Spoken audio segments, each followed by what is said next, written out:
Il y en a beaucoup qui me l'ont demandé. C'est pas mes séries, on va dire, du moment. Enfin, il y en a du moment, mais il y en a aussi des anciennes. C'est vraiment mes séries coup de cœur, on va dire. Donc, on commence de suite. La première série dont je vais vous parler, c'est vraiment ma série, ma top série, ma best série.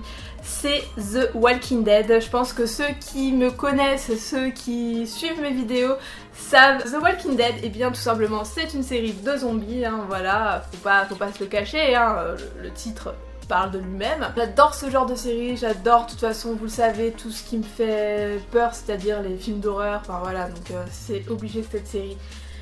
Bah, je l'adore tout simplement, hein. En clair, ça parle de Rick, de sa petite troupe et voilà, ils vont essayer de survivre à toute cette épidémie de zombies tout simplement. Deuxième série dont je vais vous parler, c'est une série que j'adorais, c'est les frères Scott, donc One Tree Hill. Et comment vous dire que c'était ma première série favorite, c'est celle que j'étais toujours devant la télé, à ne louper aucun épisode. J'avais même fait un blog sur cette série pour vous dire à quel point j'étais fan de cette série. Bon, maintenant c'est moins le cas, hein, évidemment j'ai évolué, mais ça reste quand même une de mes séries coup de cœur. I don't wanna be anything, not a very wanna be, tryna be lady. All I have to do is it can be and a peace of mind. I'm done looking around rules on what I gotta do, who I'm supposed to be. I don't wanna be anything else than me. Ça parle de deux demi-frères qui font du basket, bref il va y avoir des histoires d'amour, il y a aussi voilà des meurtres, des trucs comme ça, donc il y a un peu de tout et c'est pour ça que j'adorais cette série et en plus il y a Sean Michael Murray, enfin bref, passons, troisième série.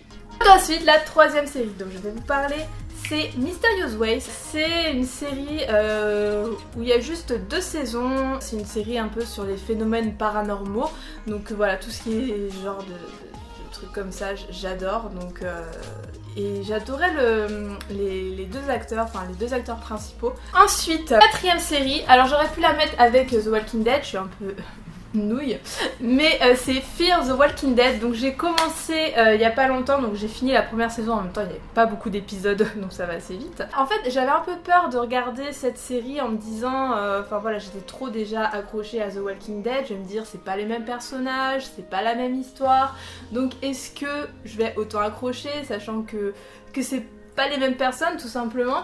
Et donc, et franchement bah si, j'ai accroché. Alors le premier épisode était un peu long pour moi. C'est pareil que The Walking Dead dans le sens où bah ça parle de zombies hein, évidemment, mais c'est pas du tout, enfin ça se déroule pas de la même manière, c'est vraiment avant The Walking Dead et il y a encore on va dire pas mal de personnes encore humaines et non zombies. Et mais c'est vraiment une série à regarder. Ensuite, la cinquième série dont je vais vous parler, c'est The Vampire Diaries. Je sais pas pourquoi j'adore le dire comme ça. Ça parle de vampires et de loups-garous aussi, enfin bref, hein, c'est un peu Twilight finalement. J'adore aussi cette série, sauf que bon, les dernières saisons, enfin c'est un peu, voilà, rébarbatif, c'est un peu les mêmes, enfin... Il n'y a pas trop de nouveautés je trouve, c'est un peu toujours la même chose. Mais voilà, mais bon, j'adore quand même et surtout parce qu'il y a Ian Somerhalder dedans. Voilà. Moment débile activé. La sixième série, ça va être New Girl. Donc là, c'est complètement autre chose que les autres, hein. C'est une série humoristique, c'est vraiment une série qui m'a plu dès le départ, j'ai vraiment accroché dès le départ. Ça parle donc de Jessica, donc on l'appelle Jess apparemment, qui a une rupture avec son copain et donc elle doit trouver un logement et donc elle tombe chez donc 3 garçons donc ils cherchent un colocataire ou une colocataire et bref ça tombe sur elle, ils l'acceptent dans leur appartement.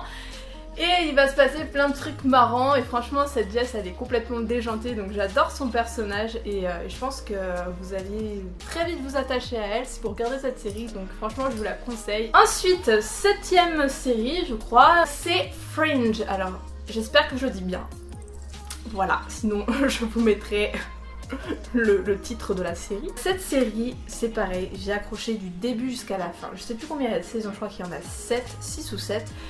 Mais c'est vraiment une série waouh. Enfin, moi j'ai adoré. Donc à la base c'était pas vraiment mon genre de série parce que c'est vraiment une série un peu policière, mais ça parle de phénomènes un peu paranormaux, donc évidemment depuis le début de cette vidéo vous savez que j'adore ça.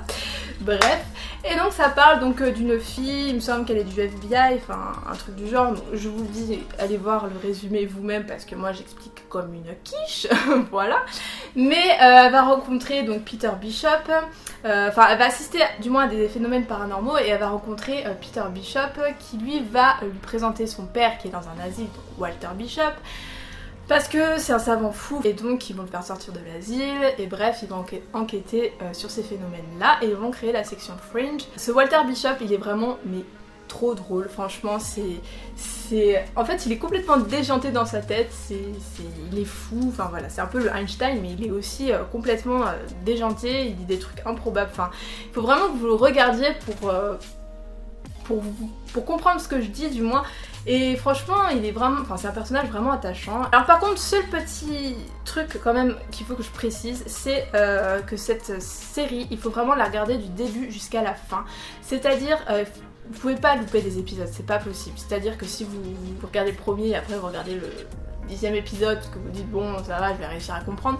Non, pas du tout. Et d'ailleurs, ce que j'ai bien aimé, c'est que au début il y a un générique, comme toutes les séries j'ai envie de dire. Mais justement, ce générique il change en fonction du monde dans lequel on se trouve.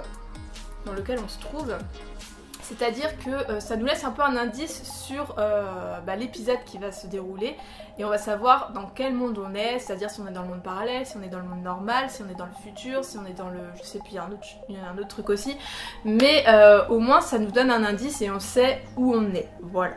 Ensuite, il y a American Horror Story. Alors cette série aussi, c'est des trucs encore d'horreur, un peu bizarroïdes. Cette série là par contre vous pouvez la regarder dans n'importe quel sens, et chaque saison est différente. Donc ça ne se suit pas. Et ensuite, dernière série dont j'avais envie de vous parler, c'est Elementary. Voilà, donc c'est Sherlock Holmes finalement et Watson. J'adore parce que le personnage qui joue Sherlock Holmes, enfin l'acteur qui joue Sherlock Holmes, pardon, je trouve qu'il le joue à merveille et voilà tout simplement. Quoi dire de plus, c'est Sherlock Holmes et j'adore ça. Les séries que je vous ai citées, c'est vraiment des séries que j'adore, que j'ai adorées. J'en ai plein d'autres que j'aime, je pourrais pas vous les dire toutes parce que sinon la vidéo serait trop longue. J'espère que vous aurez apprécié la vidéo. En tout cas moi je vous laisse et je vous dis à plus dans une autre vidéo. Bye bye.